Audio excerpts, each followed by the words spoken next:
नमस्कार दोस्तों, आपको रोहन क्लास में आपका स्वागत है। ये खान सर के जो बिहार एसएससी का स्पेशल सीट निकला है, जो 27 सेट है, उसका डिस्कशन हम दे रहे हैं। इसको में जीके हम करवा चुके हैं और जीएस आप जाइएगा वीडियो में जाके तो वहाँ मिल जाएगा। चलते हैं साइंस स्टार्ट करते हैं और साइंस डिटेल से सोल्यूशन देंगे, क्योंकि साइंस अलग रहेगा और जीके अलग, तो थोड़ा सा पढ़ने में आसानी होगा और छोटी छोटी वीडियो रहेगा।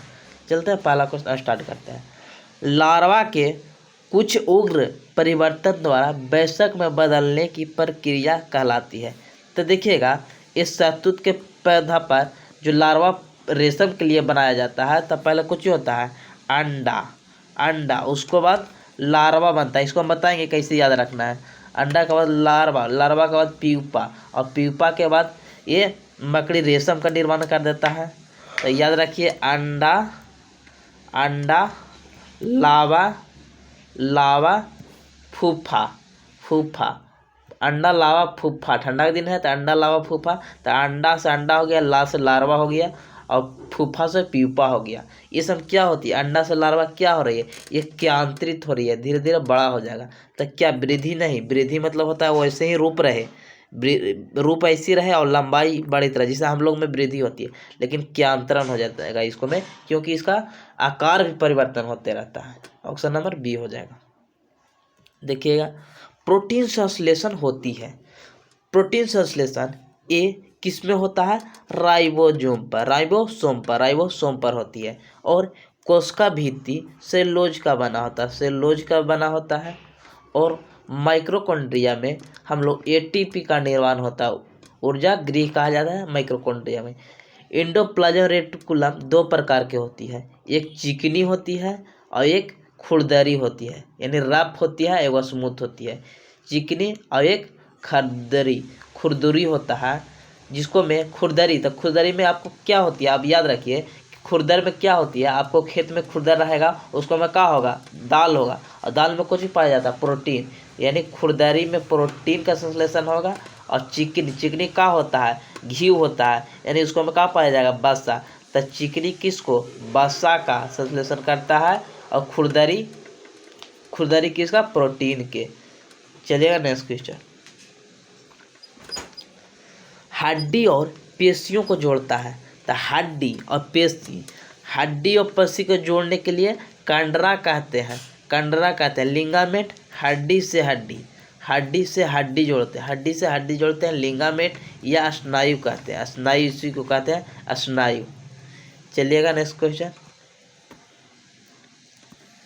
मानव पित्त जो एक पीले रंग का होता है, तरल पदार्थ है, वे किसकी प्रकृति होती है, कैसी होती है? तो पित्त कहाँ जमा होता है? पित्ताशय में। कहाँ? पित्ताशय में। स्रावित कहाँ से होती है? यकृत से यानी लीवर से स्रावित होती है। स्रावित कहाँ से? लीवर से होती है।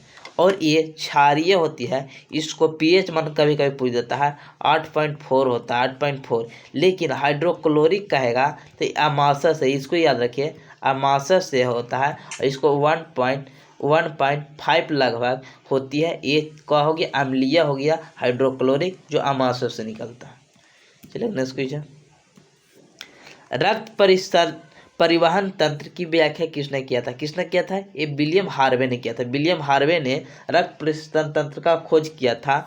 और लैड स्टीनर ने ब्लड ग्रुप का खोज किया था। चलिएगा नेक्स्ट क्वेश्चन। मानव खोपड़ी के मध्य कान के अलावा, तो कान के अलावा कौन कौन, यानी खोपड़ी हो गया, तो खोपड़ी में कितने हड्डी? कितना? 8 गो। और चेहरा में कितना?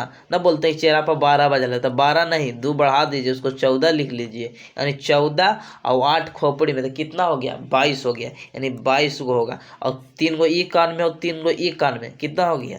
6 गो ई, तो कितना हो गया? 28 गो। और एगो कंठ वाला तो जोड़ के कितना हो गया? 29 गो। तो पूरा चेहरा में कितना हो गया? 29 गो। पूरा चेहरा में कहता था 29 गो, और कान हटा के और नीचे वाला हटा के 22 गो। चलिएगा नेक्स्ट क्वेश्चन। अब 42 के बाद देखिएगा 43 नंबर। निम्नलिखित में से कौन सा हार्मोन आपातकाल का हार्मोन है? तपतकाल का हार्मोन एड्रेनल हार्मोन है जो अधिवृक्क से स्रावित होती है। अधिवृक्क यानी किडनी से स्रावित होती है, अधिवृक्क से स्रावित होती है। और एस्ट्रोजन ये हम लोग मेल में पाया जाता है, मेल में। और थायरोक्सिन की कमी से कुछ होता है, इसको में आयोडीन की कमी से थायरोक्सिन में घेंघा रोग होती है। चलिएगा। और टेस्ट्रॉन किसको में, ये सॉरी फीमेल में पाया जाता है, लेकिन टेस्ट्रॉन किसको में, ये मेल में पाया जाएगा। और एस्ट्रॉन और प्रोजेस्टेरॉन ये सब, एस्ट्रोजन और प्रोस्ट्रोजन ये किस में, ये फीमेल में पाया जाएगा, फीमेल में। और टेस्ट्रॉन मेल में पाया जाता है। ट्रिपल एंटीजन किन 3 रोगों को से बचाता है? तो कौन कौन, इसको कहते हैं डीपीटी 3 गो, डिप्थीरिया, परटिसिस और टिटेनस।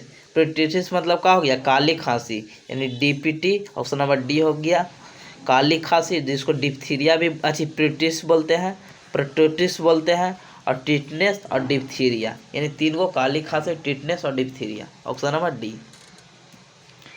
वह गैस जिसके कारण भोपाल गैस त्रासदी हुआ था, किसके, मिथाइल आइसोसाइनाइड के कारण। कब हुआ था, ये 1984 में हुआ था, भोपाल गैस त्रासदी मिथाइल आइसोसाइनाइड के कारण। इनमें से कौन सी एक मौलिक इकाई नहीं है, यानी नहीं है।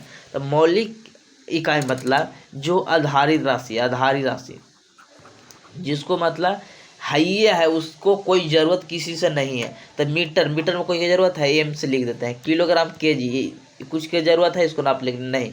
केल्विन को के से तापमान के लिए, बाकी क्यूबिक मीटर तो मीटर की, तो इसको हमें कौन चाहिए, आयतन के बात करिए तो एल बी होगा, एच होगा। ये तो 3 गो की इसको हमें जरूरत हुआ, ऑप्शन नंबर डी गलत हो गया, मौलिक इकाई नहीं है। मौलिक इकाई कितनी है, 7 गो है। चलेगा नेक्स्ट क्वेश्चन।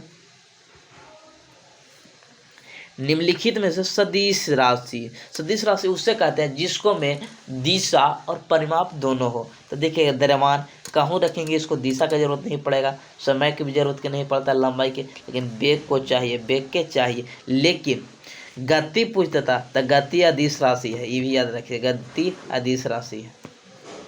चलिए नेक्स्ट क्वेश्चन। निम्नलिखित में से किस वस्तु का जड़त्व अधिक होगा? तो देखिएगा, जिसको में ज़्यादा बल लगाने पर जड़त्व अधिक होगा। और जड़त्व किसका नियम है, न्यूटन का प्रथम नियम कहता है कि जो वस्तु विरामा में है तो विरामा में ही रहना चाहता है, और गति में है तो गति में रहना चाहता है। तो कौन हो जाएगा, सबसे ज़्यादा गेंद है, तो गेंद तो ही छोटा हो गया, एक ट्रैक हो गया, इतना बड़ा हो गया मान लीजिए। साइकिल है तो पतला हो गया, लेकिन रेलगाड़ी सबसे बड़ा हो गया, तो इसका वजन भी ज़्यादा, लंबाई भी ज़्यादा, तो जड़त्व किसका ज़्यादा होगा, रेलगाड़ी के होगा, सिंपल सी बात। यदि एक वस्तु पर 60 न्यूटन बल आरोपित किया जाए, मतलब F बार कितना 60 न्यूटन आरोपित बल लगेगा, जब वस्तु को 10 मीटर विस्थापित किया, S बराबर कितना 10 मीटर विस्थापित किया जाए तो कार्य होगा। तो जानते हैं आपके W बराबर Fs होता है, तो बल कितना है 60 और विस्थापन कितना है 10, यानी 600 जूल हो जाएगा, ऑप्शन नंबर सी हो जाएगा। चलिए नेक्स्ट क्वेश्चन। यातायात सिग्नलों में लाल बत्ती का प्रयोग किया जाता है। लाल बत्ती का प्रयोग किस में किया जाता है, क्यों किया जाता है लाल को, क्योंकि इसका तरंगदैर्घ्य और वेग अधिक होता है। अब याद रखें, बैजानी है पी नाला, मतलब इधर में तरंगदैर्घ्य बढ़ता है, तो सबसे ज़्यादा किसका है, लाल के, और सबसे कम किसका है, बैगनी के। यानी ऑप्शन नंबर कौन हो जाएगा, किसका तरंग सबसे अधिक होता है और लंबी दूरी तय करेगी, ऑप्शन नंबर सी हो जाएगा। फ़ारेनहाइट में जल का क्वथनांक बताइए। अब जानते हैं कि सेल्सियस में कितना डिग्री बॉइलिंग पॉइंट होता है, 100 डिग्री सेल्सियस। अब फ़ारेनहाइट में बताना है, तो फ़ारेनहाइट में कितना 212 होता है। कैसे, अब याद रखिए, देखिए सी बटा इसको 100 होता है 5 लिख देते हैं, और F माइनस 32 बटा 9 हो जाएगा। इसको बराबर बैठा दीजिए, सी बराबर कितना है 100 और बटा 5 F माइनस 32/9, इसको कितना बार 20 बार में, 20 बार में, तो 20 180, 180। अब 32 वाली जोड़ देंगे, 32 तो F हो गया, कितना हो गया 2 लास्ट में, और 9 3 8 3 11, और यानी 212, 212 हो जाएगा, ऑप्शन नंबर बी हो जाएगा। चलेगा नेक्स्ट क्वेश्चन। और से केल्विन में पूछता था 373 डिग्री पर बॉइलिंग पॉइंट। विभिन्न रंगों के समूह को क्या कहलाते हैं? ये वर्ण पट्टी कहते हैं। नहीं, कुछ प्रिज्म की बात कर रहा है। प्रिज्म में वर्ण पट्टी कहा जाता है। विभिन्न रंगों के समूह को वर्ण पट्टी कहते हैं। और ये कौन सा प्रक्रिया होता है? वर्ण विक्षेपण के कारण ये अलग अलग 7 रंग में विभाजित कर देता है। बैगनी नीचे और सबसे ऊपर लाल होती है। प्रतिवर्ती धारा मतलब एसी धारा जे आप घर में जलाते हैं, और डीसी बैटरी के। तो प्रतिवर्ती धारा कौन? एसी धारा क्या होती है? इसको में धारा की दिशा और धारा हमेशा बदलते रहती है, एक जिग जाग लाइन में चलती है। लेकिन डीसी एक सीधी रेखा में चलती है, जिसको दृष्ट धारा कहते हैं हिंदी में, जो बैटरी में होता है। पल्सर होता है। पल्सर कहाँ होती है? ये पल्सर आप जानते हो, पल्सर अभी गाड़ी है, लेकिन पल्सर एक तारा भी है। तारा है जो तेजी से घूमने वाला न्यूट्रॉन तारा है। ऑप्शन नंबर सी हो जाएगा। इसको ज्योग्राफी में आप पढ़िएगा इसको डिटेल से, पल्सर। और चलिएगा नेक्स्ट क्वेश्चन। कैथोड किरण ट्यूब किसका भाग है? तो कैथोड किरण एक ऋणात्मक है किरण ट्यूब है, जो टेलीविजन में यूज करते हैं। किसमें? टेलीविजन में। इसको मैं उत्तल लेंस प्रयोग करते हैं, सूक्ष्मदर्शी में। और वान डे ग्राफ में ये एक तरह के जनरेटर है जिसको में त्वरित इलेक्ट्रॉन द्वारा धारा उत्पन्न किया जाता है। परमाणु के केंद्रक के चारों ओर, प्रोटॉन प्लस न्यूट्रॉन हो गया, चारों ओर इलेक्ट्रॉन बिना ऊर्जा खोए ही चक्कर लफ्फू जैसा लगाया रहता है। किसका जैसा? लफ्फू जैसा। किसने कहा था? ये बोहलर ने कहा था, बाकी इलेक्ट्रॉन के खोज किसने किया था? ये थॉमसन ने किया था। इसी ईट पर नाच से नाइट्रोजन चैडविक ने, और प्रोटॉन के खोज रदरफोर्ड, और इलेक्ट्रॉन के थॉमसन ने। और ऑप्टेंजन ने किसका? एक्सरे का खोज किया था। किसने? बॉलर ने दिया था। चलिए नेक्स्ट क्वेश्चन। निम्नलिखित में से कौन सा क्रम साइज स्पष्ट है? तो देखिएगा, सबसे ज़्यादा साइज किसका होगा? आप जानते हैं कि ये हो गया आवर्त में आकार घटता है, इधर में घटता है और इधर में बढ़ता है। तो देखिएगा सबसे ज़्यादा किसका हो जाएगा? ये पहला ग्रुप क्या है? तो हा ली ना के रब से फरियाद। हाइड्रोजन, लिथियम, नाइट्रोजन, पोटेशियम और सोडियम। तो नीचे में कौन बढ़ रहा है? तो सबसे ज़्यादा किसका हो गया? पोटेशियम के, उसके बाद सोडियम के, उसके बाद लिथियम के। जिसको में मुंह खुला रहेगा वो बड़ा होगा। ऑप्शन नंबर ए हो जाएगा। अम्लीय सभी अम्लों का साझा करता है कौन? हाइड्रोजन HCl हो गया, H2SO4 हो गया। ये सब की सबसे ज़्यादा भूमिका किसका है? H के। लेकिन क्षार में किसका? OH का। ये भी याद रखिए। सोने और मोलिडेनम सतह पर NH3 का अपघटन प्रक्रिया के लिए एक उदाहरण है। तो देखिएगा, सोना आप जानते हैं, इसको नहीं जानते होंगे मोलिडेनम के। मान लीजिए इसको हम नहीं जानते, इसको हम काट दिए, हमको नहीं समझ में आया, ठीक। तो सोना तो आप जानते हैं किसी से अभिक्रिया नहीं करता है, यानी शून्य क्रम के हो जाएगा, किसी से अभिक्रिया नहीं करता। ये चलता तो महंगा है, इसको कोई सा रिएक्शन नहीं चलता, खराब भी ना होता है, जितना दिन रहेगा बीके में कोई प्रभाव नहीं पड़ेगा। ग्लूकोज का ऑक्सीकरण, ग्लूकोज हो गया, श्वसन हो गया, ये सब क्या है? ऊष्माक्षेपी प्रक्रम है। चलिए नेक्स्ट क्वेश्चन।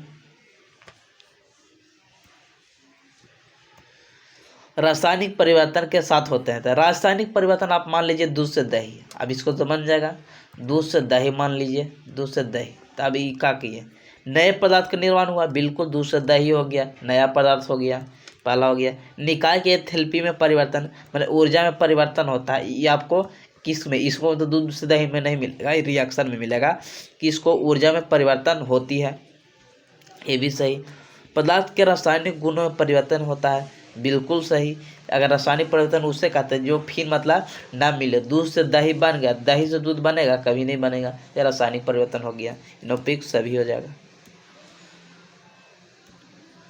मिश्र धातु में आपेक्षिक अनुपात के बढ़ाने के प्रक्रिया प्लेटिनस प्रक्रिया कहती है। प्लेटिनस प्रक्रिया किसको कहते हैं? ये चांदी को शीशा से चांदी निकालने, यानी जादुई तरीका जैसा लग रहा होगा कि शीशा से चांदी निकाला जाता है, उसे प्लेटिनस प्रक्रिया कहते हैं, प्लेटिनस प्रक्रिया कहते हैं। और जस्ता के लेप चढ़ाना जस्तीकरण कहलाती है। किसी तत्व पर जस्ता के चढ़ाना जस्तीकरण कहलाती है। इसी तरह शीशा से चांदी निकालना प्लेटिनस प्रक्रिया कहलाती है। चलिएगा नेक्स्ट क्वेश्चन। परमाणु ऊर्जा पैदा करने के लिए किस खनिज का प्रयोग करेंगे? यूरेनियम का करेंगे, कोयला से थोड़ी है परमाणु ऊर्जा, ये तो बिजली बनेगा इससे। चलिए नेक्स्ट क्वेश्चन। मानव शरीर में निम्न से कौन सा ल्यूकेमिया प्रभावित करती है? कौन रक्त करता है? ल्यूकेमिया, आरबीसी, ये सब के रक्त प्रभावित करता है। सुपरसोनिक विमान किसकी हानि पहुंचाती है? किसकी पहुंचाती है? ये किसका पहुंचाती है? आयनमंडल से ऊपरे वाली के प्रभावित करते हैं। क्षोभमंडल में क्या होती है? वर्षा होती है। आयनमंडल में ये सब क्या होती है? ओजोन परत को ये क्षय पहुंचाता है। ऑप्शन नंबर डी हो जाएगा, सॉरी, इसको आयनमंडल तो सबसे ऊपरे हो जाएगा, इसको कहा यहाँ तो संचार होती है, लेकिन ओजोन परत को ये सुपरसोनिक विमान हानि पहुंचाती है। और सुपरसोनिक जो छोड़ता है उसके बूम कहते हैं, जो तरंग छोड़ता है उसको बूम कहा जाता है। और ओजोन परत को ये नुकसान पहुंचाती है।